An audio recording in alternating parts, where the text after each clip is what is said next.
Hola, buenas tardes. Estamos el día de hoy en la clase de métodos de investigación cualitativa. Iniciamos con la segunda unidad. El tema es enfoques y modalidades de investigación cualitativa. Muy bien, vamos en un principio a ver cuáles son los objetivos de la unidad. El primero es presentar una visión global y analítica de las diferentes expresiones de la investigación cualitativa. Posteriormente, buscamos establecer rasgos distintivos de cada modelo de investigación cualitativa. Y finalmente, buscamos señalar algunos campos aplicados de las diferentes opciones de investigación cualitativa.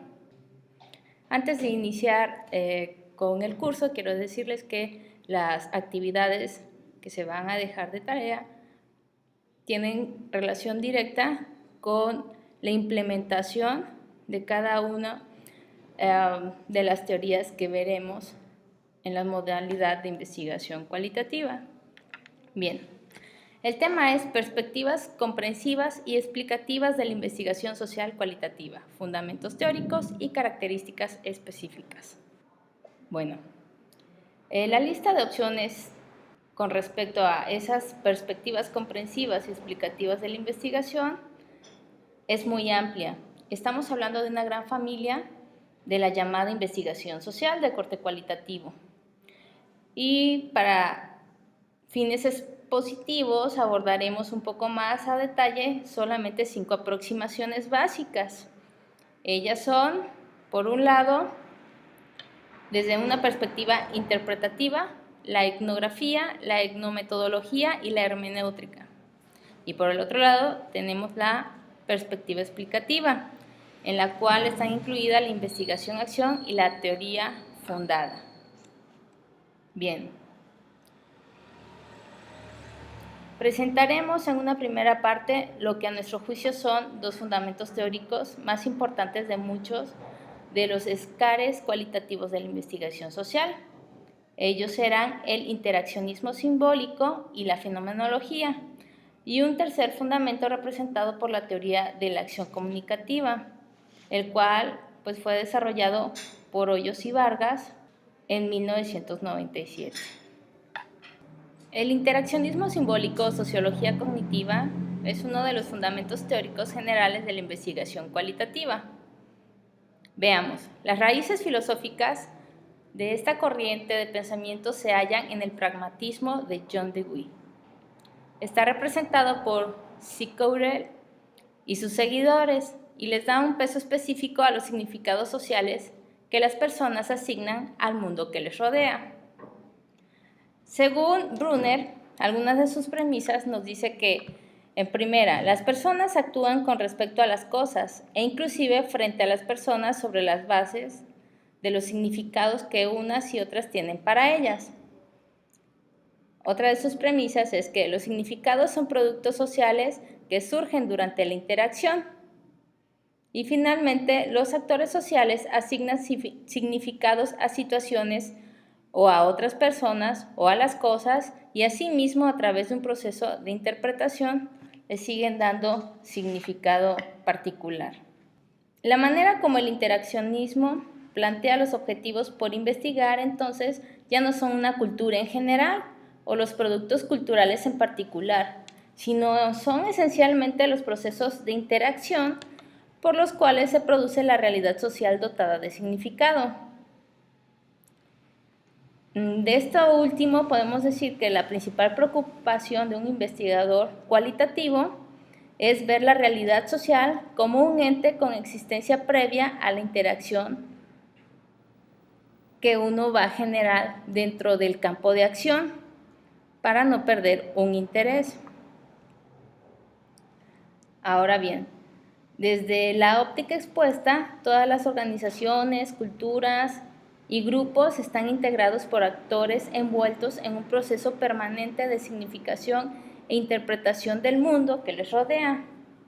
Como nos lo decía Baker, desde su óptica,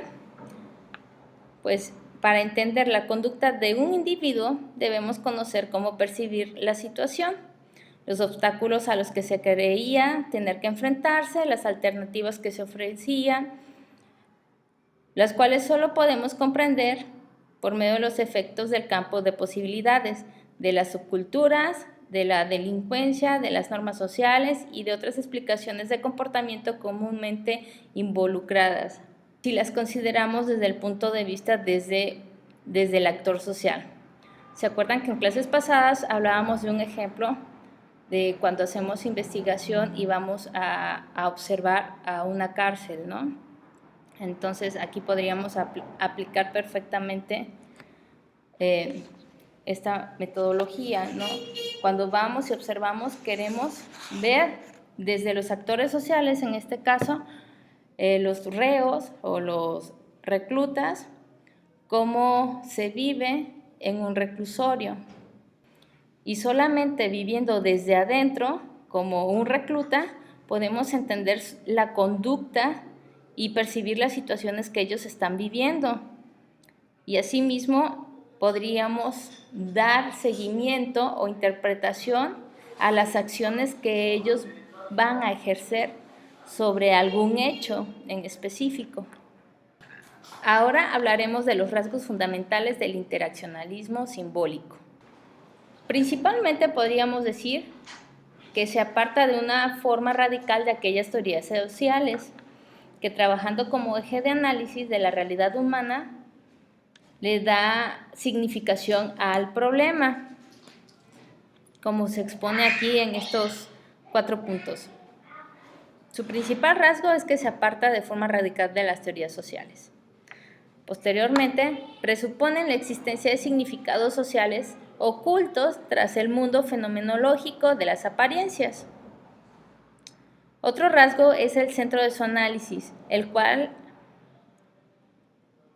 está en el estudio del mundo social visible, tal como lo hacen y comprenden los actores participantes del mismo, es decir, los agentes sociales. Y finalmente, pues el interés está en la interacción y no solo en la estructura profunda de la sociedad.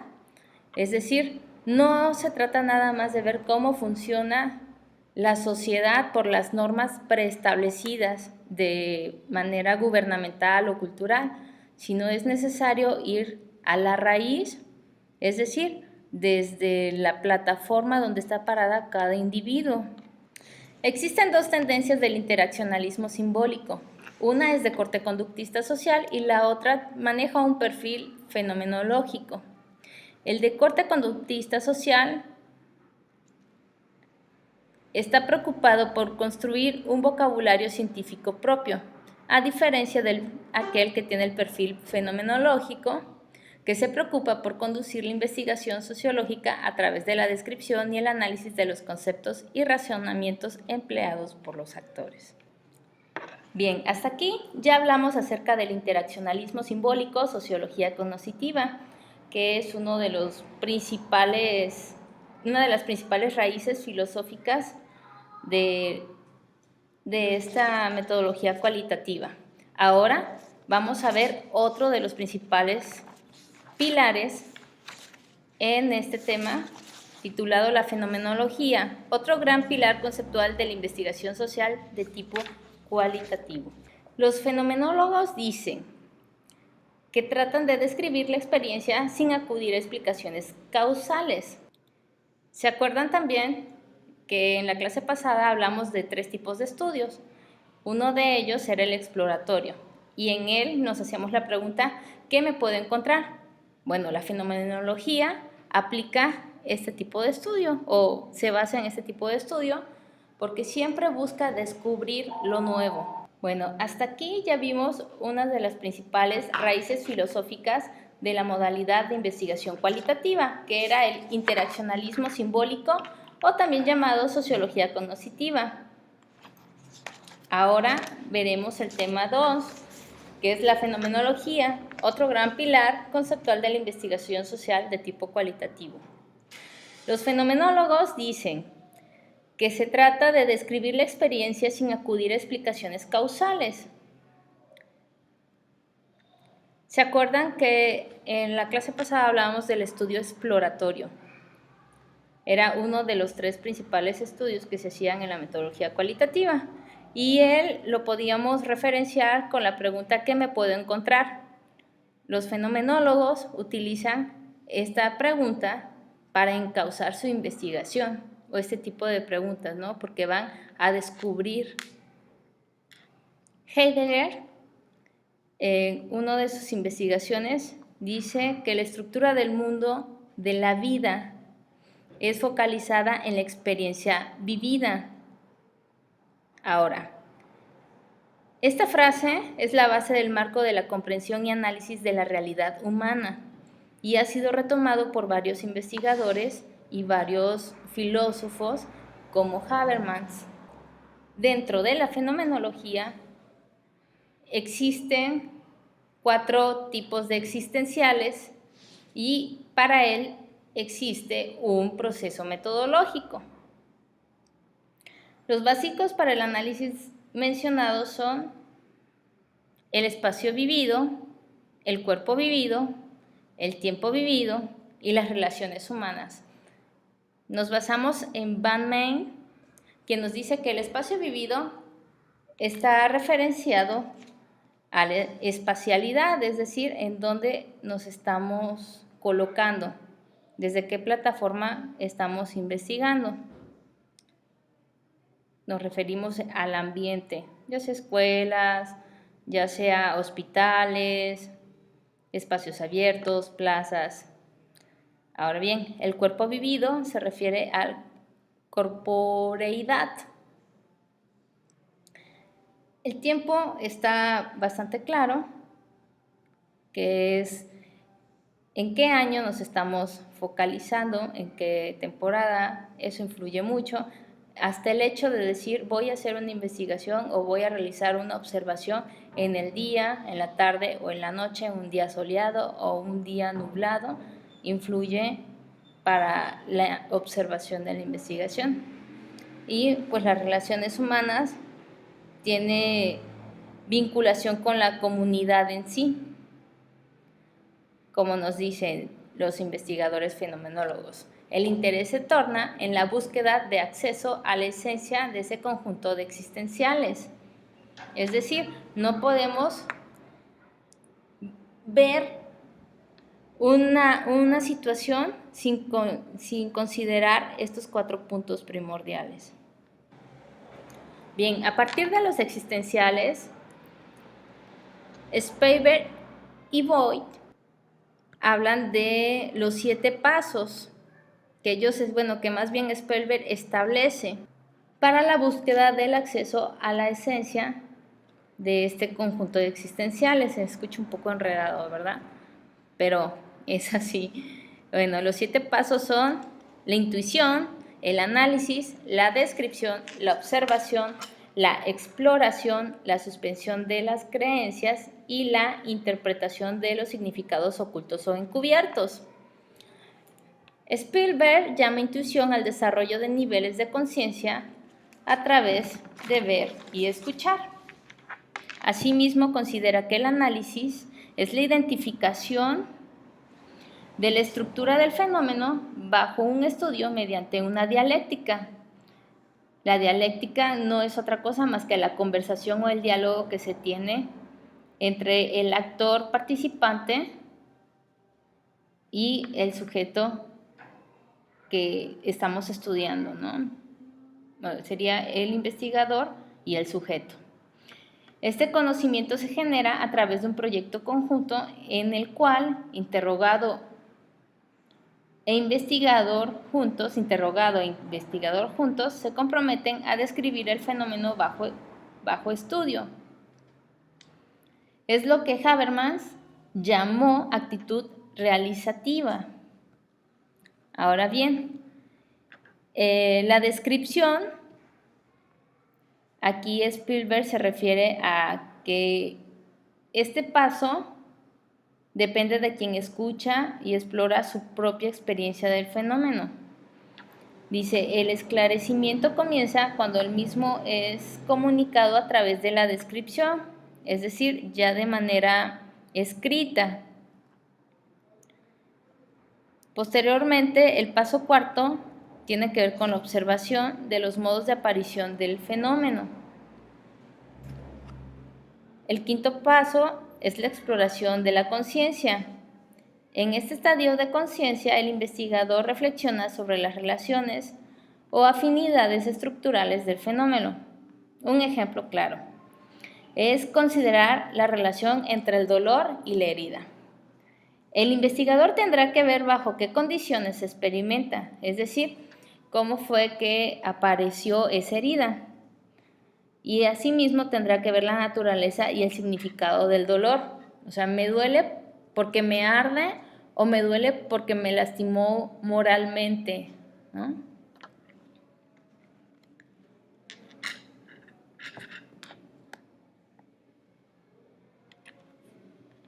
Bien, el paso 6 es la suspensión de creencias.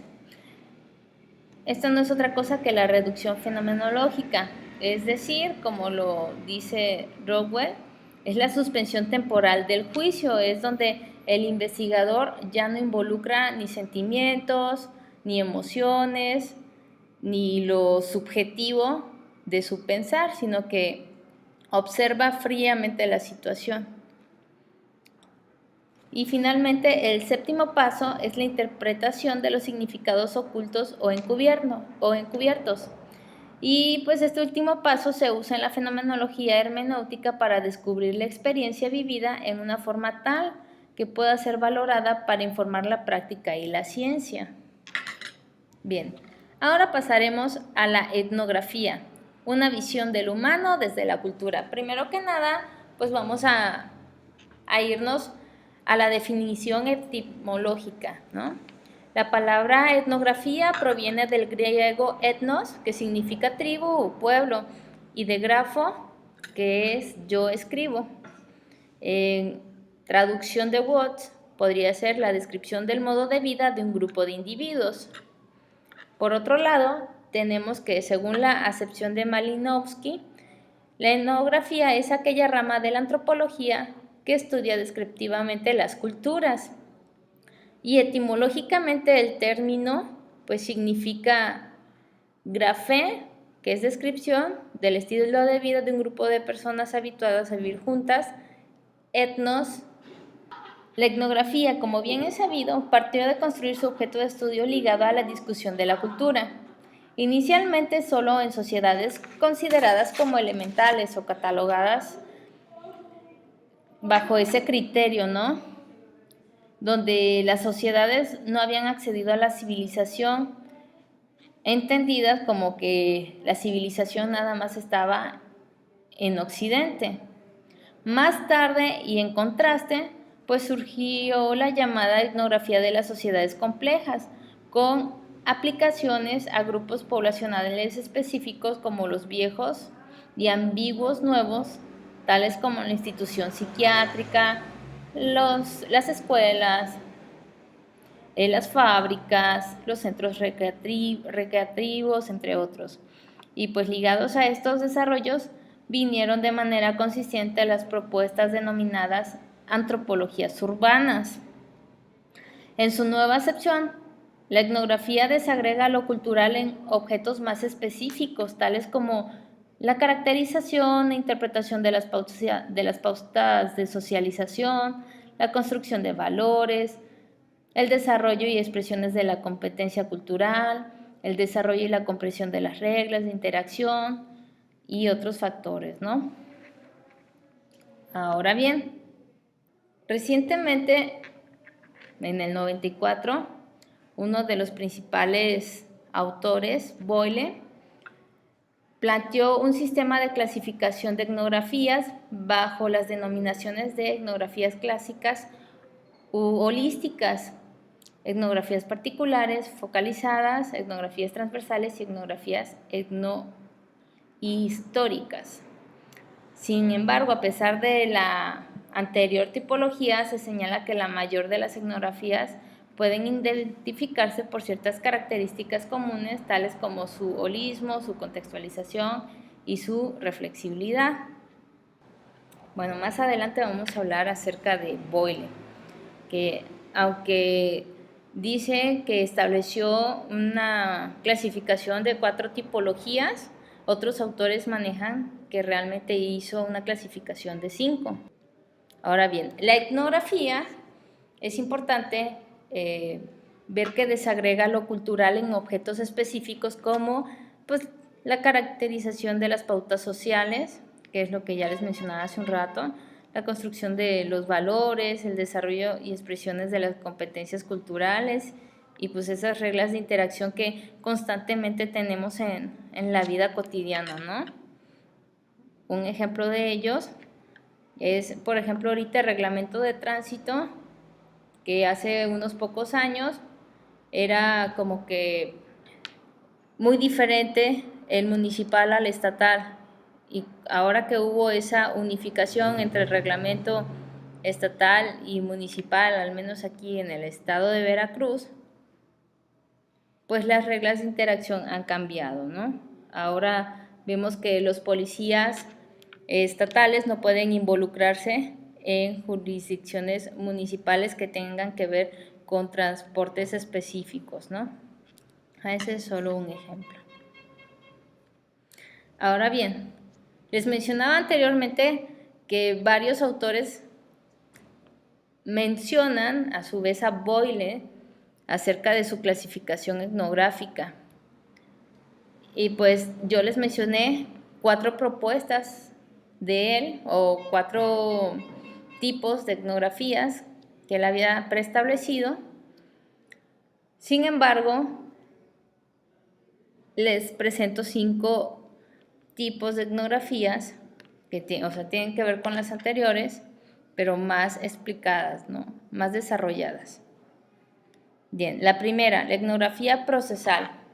Es aquella que describe diversos elementos de los procesos cuyo análisis puede ser, por un lado, funcional, si se explica cómo ciertas partes de la cultura o de los sistemas sociales se interrelacionan dentro de un determinado lapso y se ignoran los antecedentes históricos.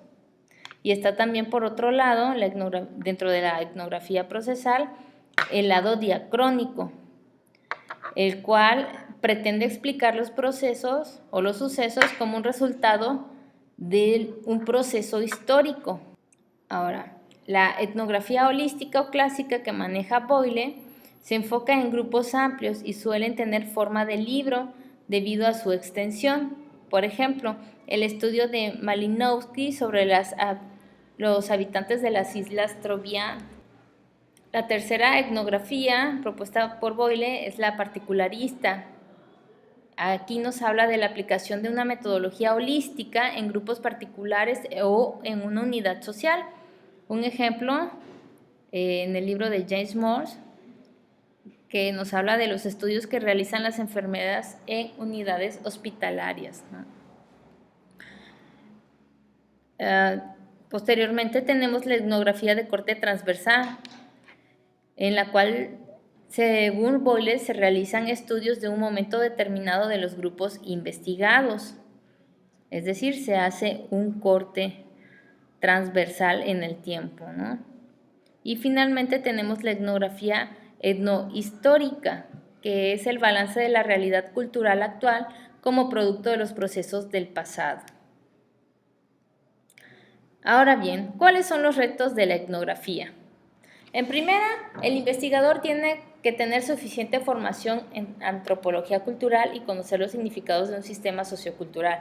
Bueno, esto es básico, sin embargo, de otras ramas de las ciencias sociales podemos hacer este tipo de estudios, aunque viene siendo un reto aún mayor que para el antropólogo, ya que ellos, por su propia formación, tienen esta manera esta manera espontánea de hacer etnografía.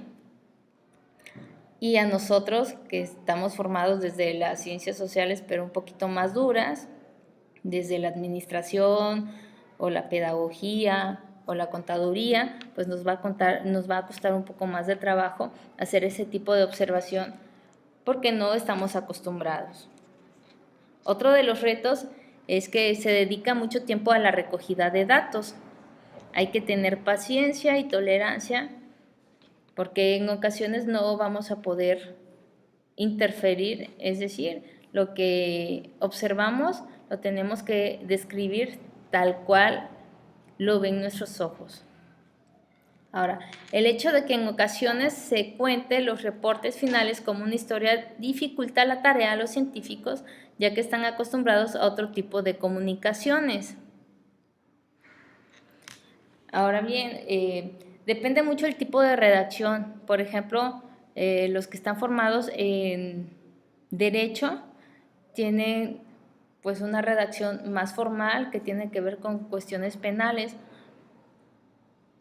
Asimismo, nosotros que estamos formados en las ciencias sociales tenemos una forma de redacción bastante diferente, pero por las normas internacionales nos vamos unificando con el modelo APA, ¿no? Entonces, en la etnografía, más o menos todos redactamos de una misma manera, ¿no?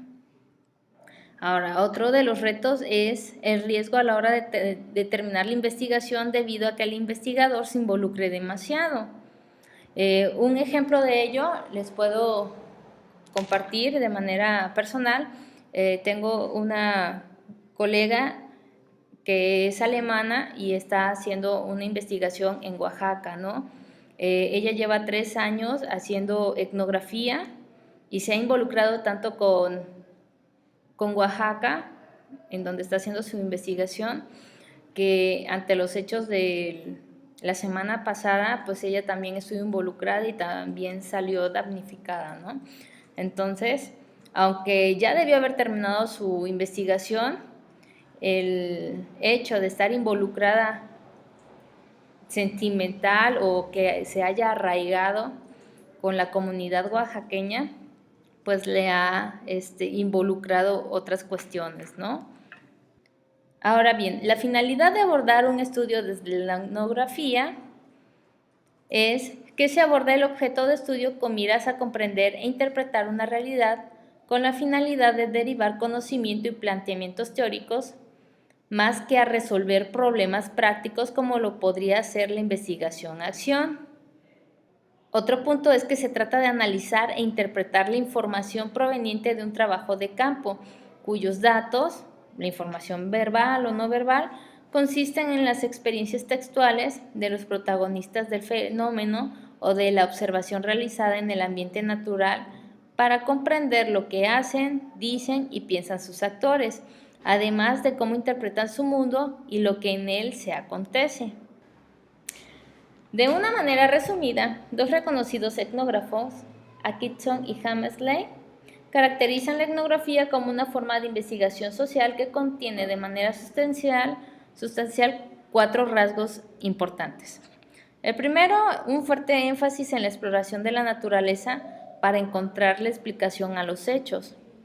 El segundo es una tendencia a trabajar con datos inestructurados, es decir, no sabes qué es lo que vas a encontrar, no te estás adelantando a los hechos. Otra caracterización es que el investigador trabaja con un pequeño número de casos. En muchas de las ocasiones es válido que el etnógrafo trabaje con un solo caso. En alguna de mis visitas por el sureste me preguntaban sus compañeros que cuántas personas son indispensables para una muestra. Si yo les decía que dependía la metodología que utilizaran, que era válido hasta una persona, un personaje de estudio, y ese estudio pues, se llamaría estudio de caso. Ahora bien, la última caracterización que nos manejan estos etnógrafos es el análisis de datos que involucra la interpretación explícita de los significados y funciones de las acciones humanas. Ahora, ¿cómo podemos diferenciar la etnografía de otras técnicas? Uno de los rasgos diferenciadores es que relieva el análisis en una dimensión temporal ligada con lo actual y cotidiano, a diferencia de las historias sociales y de las historias de vidas, que no se va con lo cotidiano, sino que hace unas retrospectivas y se van al contexto, al pasado, al contexto histórico, ¿no? Y otro de los rasgos muy importantes son las fuentes, principalmente los conceptos vienen de fuentes primarias. Ese es uno de los rasgos de la etnografía. Las fuentes primarias pueden ser los informantes claves o la observación participante que devenga del investigador, es decir, el espacio que está utilizando el investigador en cierto ámbito, puede ser una escuela, una enfermería, entre otras, ¿no? Ahora, en el caso de la etnografía, ¿cómo se validan los hallazgos? Hay dos maneras. La primera, por medio del consenso, y la segunda, por medio de la búsqueda de evidencias. Creo que es bastante clara la idea del consenso, ¿no? Es ver qué tanto número de la población a estudiar están de acuerdo con la idea de X o Y premisa que nosotros estemos estableciendo o argumentemos a partir de lo que observamos o de la experiencia que nos estén compartiendo los sujetos de estudio. Y igual creo que es bastante evidente el término de búsqueda de evidencias, ¿no? Que es nosotros demostrar con fotografía, con hechos, con hemerografía, lo que hayamos encontrado dentro de nuestro estudio etnográfico.